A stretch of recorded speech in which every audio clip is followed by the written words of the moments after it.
ألم يأن للذين آمنوا أن تخشع قلوبهم لذكر الله وما نزل من الحق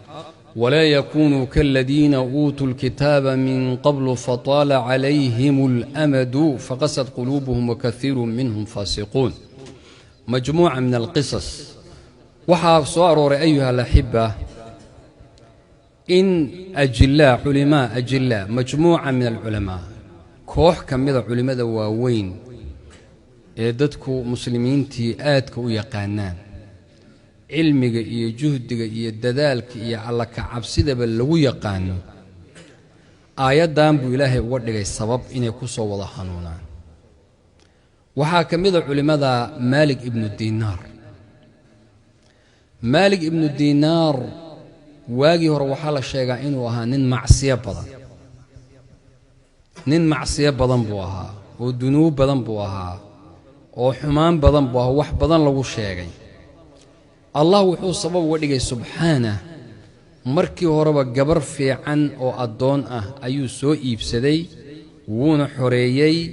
wuuna guursaday meherkeediina cidqigeedii buu uga dhigay xornimadeedii. kadib gabadhaasi maalintay gurigiisa soo gashay isagaa ka sheekaynaya ayaa khayr iigu horraysay iyo wanaag baan kala kulmay.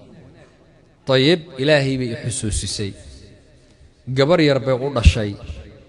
gabar yar oo aad u jeclaayeen oo ciyaarsiin jiray bay u dhashay. kadib gabadhii yareed way dhimatay.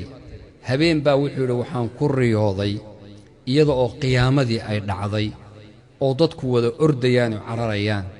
oo aniguna aan dhex ordaayo xagga dambena mas weyn baan ku arkay iyo olol iyo weliba xagga dambe ka soo socda. xagga horena buur weyn baa iga xigta meel la aado male. xagga hore waa buur aan la kori karaynin gadaalla mas baa soo socda. طيب halkaa markuu arkay yaa waxaan arkay buuri buurta waxaa saaran gabdho yaryar. gabdhihii yaryaraabaa waxay ku dhawaaqayaan faatima faatima adrikii abaaki faaduma aabbaha orod oo wax u qabo. gabadhii sii yarayd baa dhawaaqday. markay dhawaaqday xaggeeda aan fiiriyey wuxuu yidhi maskii bay gacanta u taagtay oo wuu istaagay. iyaduna gacantay isaga u soo taagtay wuu soo qabatay buurtii bay soo saartay. hortayday fadhiisatay buuri markay buurtii soo saartay. kadibna aayaddaanay aqriday alam ya'ni liladiina aamanuu an takhshaca quluubuhum lidikri illaahi wamaa nazala min alxaq ولا يكونوا كالذين أوتوا الكتاب من قبل فطال عليهم الأمد فقست قلوبهم وكثير منهم فاسقون. آياتي وحور مركي أقرضي وان سو براروي كعل عليسي وان سو براروي هرددي بكسو كعي وحاد مودائنا أجيدو on hadda ay aayadii wali aqrinayso haddaan soo booday ba aadaankii salaada subax baan maqlaa oo la leeyahay hayya cala as-salaah hayya cala al-falaah. haddaan hore u booday waan qabaystay dharkaygii baan qaatay waan soo cararay masaajidkan salaadii subax baa la galo waa lagu jiraa. dadka waxaa tukinaya imaamu shaafici ayaa tujinayo imaamka subaxa. waxyaabaha cajabta badan wuxuu markaa masaajidka soo galay imaamka wuxuu aqrinayaa ألم يأن للذين آمنوا أن تخشع قلوبهم لذكر الله وما نزل من الحق. طيب مركو صلاة كبحينا وادرك تقف إمامك مرمر مشايخه مركي إلا تكذب كلمة جديا خاطره أغريي أم وعدي وحوك هذا الشيخ آياته وحول معناها آيات الضوء مقرنا إنسان متقالنا وحوي وحوي ألم يأني معناه وحوي ميان لجارين ورميان لجارين وقتي على الله صلى الله عليه وسلم ورميان لجارين حلي على الله خشوع لها. ألم يأني للذين آمنوا أن تخشع قلوبهم لذكر الله وما نزل من الحق حلي ذكر إلهي يحق الوصل نقول لها ميان لجارين معناها آيات وحي الإمام الشافعي كوف السري ألم يأني مشتقة من الآن وحاول قاعدة اشتقاق لغة سمية من الآن وهي الآن معنوه نقول الآن تب إلى الله حض إلهي أطوبتك قبل فوات الأوان انتنا وقت كل عافي معناها سيأيد فائدين يسا وحانو أركي بوري إن أني قبل إلى جيدا هوشان gabadhu aayaddii bay aqrinaysay imaamku aayaddii buu suuraddu ku aqrinaya ragcadda markuu ka baxay wuu fasiraya hawsha dhanba inay aniga igu saabsan tahay ilaahay baan u toobad keenay buu yidhi xaaskaygii baa salaadda markii laga baxay aanu imid wuxuu yidhi haya bina nashuddu alrixaala ilaa madiinati rasuulillaahi sala allahu calay wasalam ina kici go'aan baan gaadhay waan baxaynaa xaggeen aadaynaa madiinatu rasuulillaahi sala allahu calayhi waali wasalam almadiina almunawara ayaan aadayna natlubu alcilma cilmi baan doonanaynaa halkaasuu ka soo dhaqaajiyey maalig ibnu diinaar cilmigu bartay caalim buu noqday ardaydii adduunka ayay uga kala imaan jireen tullaabtu meel kastoo adduunka la jiro halkaasaa cilmiga looga baran jiro hortiisa la fadhiyey sida xalaqaadka aad aragtay xaramka ka socda oo kale waagii dambe ayaa wuxuu odhan jiray ilaahay gabadhaydii buu iga qaatay wuxuuna iigu beddelay wax ka badan dhallinyaradii adduunka oo dhan baa ilaahay ii keenay oo arday maantaya hal gabar baa iga dhimatay buu odhan jiray laakiin ilaahay intaasoo dhan buu igu beddelay sabab bay u ahayd inuu toobad keeno qisada labaad oo aayaddan ku soo aroortay alam ya'ni liladiina aamanuu an takhshaca quluubuhum lidikri illaah waa caalimkii la yaqiinaya fudayl ibnu ciyaad fudayl ibnu ciyaad wuxuu ku dhashay samarqand wuxuu ku barbaaray khuraasaan wuxuu degay maka wuxuu ku geeriyooday magaalada maka qisadiisu way dheer tahay laakiin inta aan ka rabno ee haddaas aayaddan kaga saabsan waxa weeye fudayl daatuhu isaga naftiisu wuxuu ahaa kaana yaqdacu ariiqa ibnu sabiilka dadka safarayda ah buu jidka u geli jiray manka dhuljiifka la yidhaahdo oo kale ama mooryaanta ha la yidhaahdo dadka jidadka jiifa oo ummadda dhiba oo ka qaata waxay wataan ummaddu way ka cabsan jirtay waa laisu sheegi jiray gobollo dhan baa magaciisa marka la sheegay kaa carabi jiray ilaahay qofkuu u doono ilaahay isagaa soo hanuunaya subxaana wa tacaala maalin maalmaha ka mida wuxuu yidhi ibnu casaakir baa soo guuriyey qisadiisa wuxuu yidhi gabar buu jeclaa gabadhii buu derbiga uga sii dhacayay isagoo derbiga ka dhacaya baa wuxuu maqlay aayaddanoo la aqrinaayo alam ya'ni liladiina aamanuu an takhshaca quluubuhum lidikri illaahi wamaa nazala min alxaq ولا يكونوا كالذين أوتوا الكتاب من قبل فطال عليهم الأمد فقست قلوبهم وكثير منهم فاسقون مركم مقلي واستاغي وحيري يا الله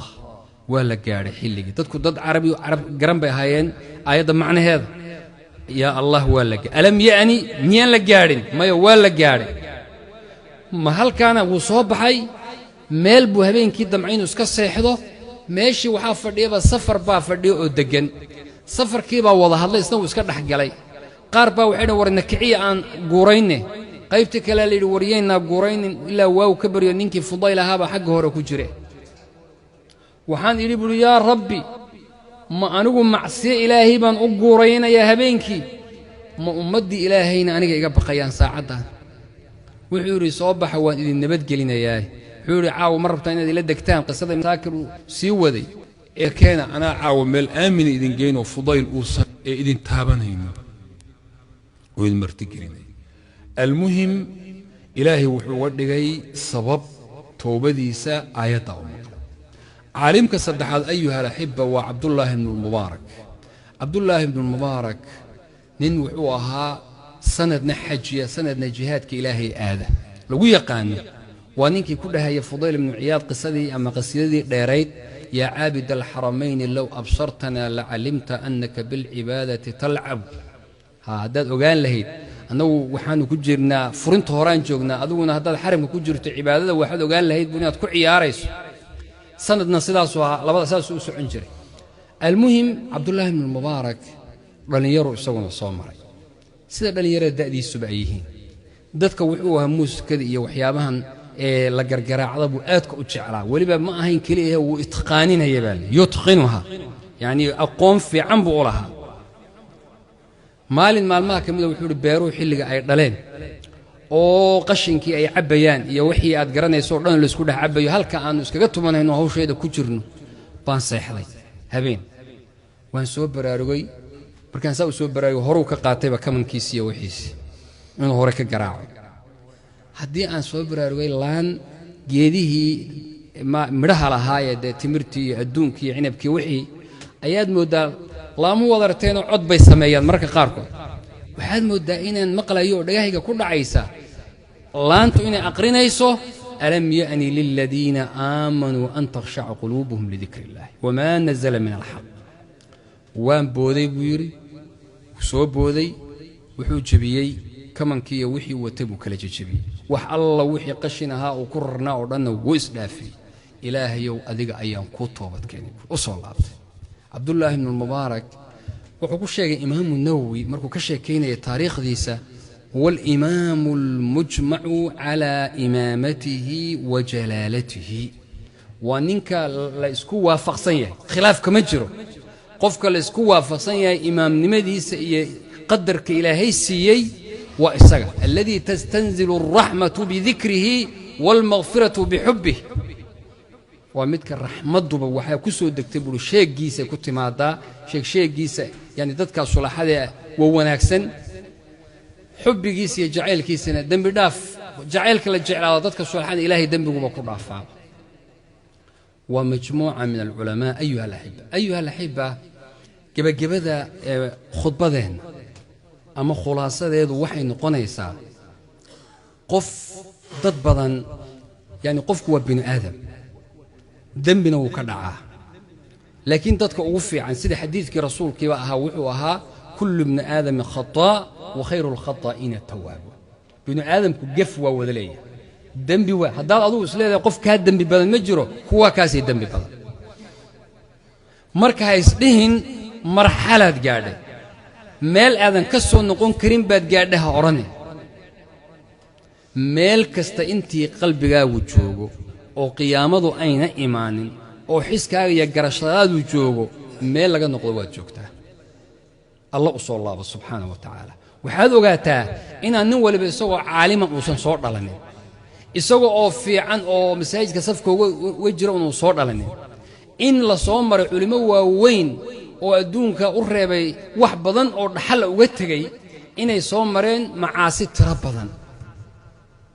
لكن إلهي وسهديه طريقنا أي وضع صار مرك إلهي سبحانه وتعالى ودعوة إلى التوبة الله أنوض الله بنا إن شاء الله تعالى. أيها المصلون صلوا وسلموا على من أمرتم بالصلاة والسلام إن الله وملائكته يصلون على النبي يا أيها الذين آمنوا صلوا عليه وسلموا تسليما. اللهم أعز الإسلام والمسلمين وأذل الشرك والمشركين ودمر أعداءك أعداء الدين يا رب العالمين. ربنا آتنا في الدنيا حسنة وفي الآخرة حسنة وقنا عذاب النار. اللهم أرنا الحق حقا وارزقنا اتباعه وأرنا الباطل باطلا وارزقنا اجتنابه يا رب العالمين. اللهم إنا نسألك الهدى والتقى والعفاف والغنى. اللهم اغننا بحلالك عن حرامك وبطاعتك عن معصيتك وبفضلك عن من سواك. اللهم اقسم لنا من خشيتك ما تحول به بيننا وبين معصيتك ومن طاعتك ما تبلغنا به جنتك ومن اليقين ما تهون به علينا مصائب الدنيا ومتعنا بأسماعنا وأبصارنا وقوتنا ما أحييتنا واجعله الوارث منا واجعل ثارنا على من ظلمنا وانصرنا على من عادانا ولا تجعل مصيبتنا في ديننا ولا تجعل الدنيا أكبر همنا ولا مبلغ علمنا ولا تسلط علينا بذنوبنا من لا يخافك فينا ولا يرحمنا. اللهم لا تدع لنا ذنبا إلا غفرته ولا هما إلا فرجته ولا دينا إلا قضيته ولا مريضا إلا شفيته ولا موتا إلا رحمته ولا حاجة من حوائج الدنيا والآخرة إلا قضيتها يا أرحم الراحمين. إخواني أنود الدعين من على المنبر أنود الدعين ولالهن وحنوصا اسبتالك هجرة قبل ولا شينا قبل مساجدك اسبتالك هجرة حالة ديدو اسكا أدكتهاي إلهي عافي ما تصيب عافيماد سريع ودقدق الله سيو ماشي عذرك عافيماد الله هو بدله إلهي سبحانه وتعالى دم الدافع عافيماد الله ودغ hooyo iska kurbaysan iyadan ilaahay kurbadeeda hafeyd dadkeedii ka xidhayihiin ilaahay subxaanahu wa ta'ala fakka Allahu asrama Allahu soo daayo inta kurbaysan oo dhan kurbadooda Allah hafeydo jazakumullahu khayr barakallahu